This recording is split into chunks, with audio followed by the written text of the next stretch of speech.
Hello friends, જલપાની રસોઈમાં આપનું સ્વાગત છે। આજે આપણે બનાવવાના છીએ ઢાબા સ્ટાઇલથી આલુ મેથીનું શાક। તો આ શાકને તમે પરોઠા સાથે, રોટલી સાથે કે પછી ભાખરી સાથે પણ ખાઈ શકો છો। બિલકુલ ઢાબા સ્ટાઇલથી અને બિલકુલ રેસ્ટોરન્ટમાં મળે તેવા જ સ્વાદ સાથે બનાવીશું આપણે આલુ મેથીનું શાક। તો રેસીપીને સ્કીપ કર્યા વગર પૂરેપૂરી જોઈ લેજો। તો ચાલો બનાવીએ આલુ મેથીનું શાક। તો એની માટે પહેલાં આપણે એક કુકરમાં 5 થી 6 નંગ બટેકા લઈ લીધા છે। તેમાં પાણી રેડીને થોડું મીઠું એડ કરીને બટેકાને બાફવા માટે આપણે ગેસ ઉપર મૂકીશું। 3 થી 4 વિસલ વાગે ત્યાં સુધી બાફવા દઈશું। હવે અહીંયા મેં લીલી મેથી ઝીણી સમારેલી લઈ લીધી છે એક બાઉલમાં।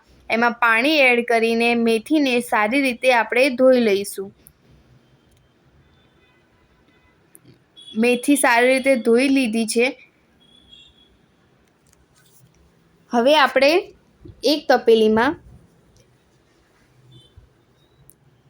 પાણી રેડીશું અને પાણીને ગરમ કરીશું। એમાં મેથી પણ એડ કરી લઈશું અને પાણી ગરમ થાય ત્યાં સુધી આપણે ગેસ ઉપર રાખીશું। તો અહીંયા પાણી ગરમ થઈ જવા આવ્યું છે, તમે જોઈ શકો છો। હવે આપણે ગેસ બંધ કરી દઈશું અને થોડીવાર માટે આપણે તેની ઉપર વાસણ ઢાંકીને રાખીશું। હવે આપણે મેથીને એક કાણાવાળા વાસણમાં લઈ લઈશું।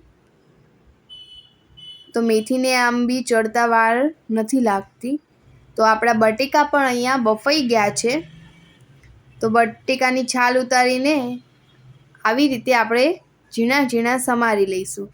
તો બટેકા મેં ઝીણા ઝીણા સમારી લીધા છે અને મેથી પણ કાણાવાળા વાસણમાં કાઢીને તૈયાર છે।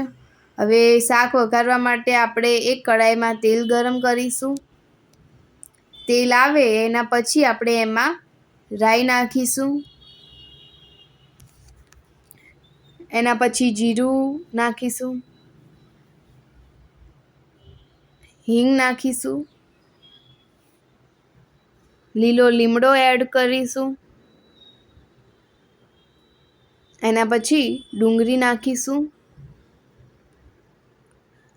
લસણ અને મરચાંની પેસ્ટ એડ કરીશું અને સારી રીતે આપણે હલાવી લઈશું। થોડીવાર માટે સાંતળવા દઈશું અને એના પછી આપણે ટમેટાને એડ કરીશું અને બધું મિક્સ કરી લઈશું। થોડીવાર માટે આપણે સાંતળવા દઈશું। એના પછી હળદર એડ કરીશું, લાલ મરચું, મીઠું એડ કરીશું અને બધું મિક્સ કરી લઈશું। બધા મસાલા મિક્સ કરી લઈશું અને થોડીવાર માટે આપણે સાંતળવા દઈશું।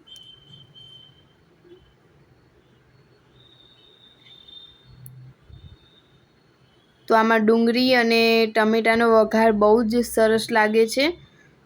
એના પછી આપણે બટેકા એડ કરી દઈશું એમાં અને લીલી મેથીને પણ એડ કરી લઈશું।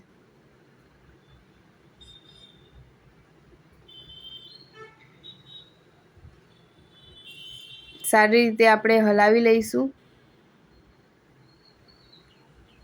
એકદમ સરસ રીતે બધું મિક્સ કરી લેવાનું।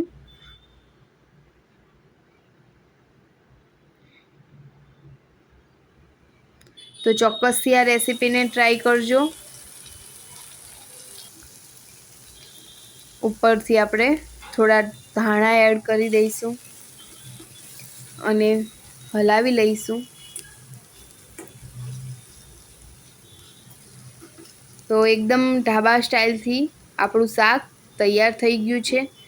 પરોઠા સાથે આપણે શાકને સર્વ કરી લઈશું।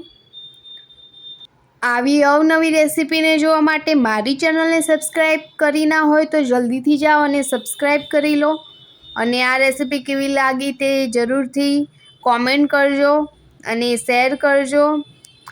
તો બસ આવી જ અવનવી રેસીપી સાથે મળીશું નેક્સ્ટ વિડીયોમાં, અને આ રેસીપી ચોક્કસથી તમે ટ્રાય કરજો અને કેવી લાગી એ કોમેન્ટ કરજો.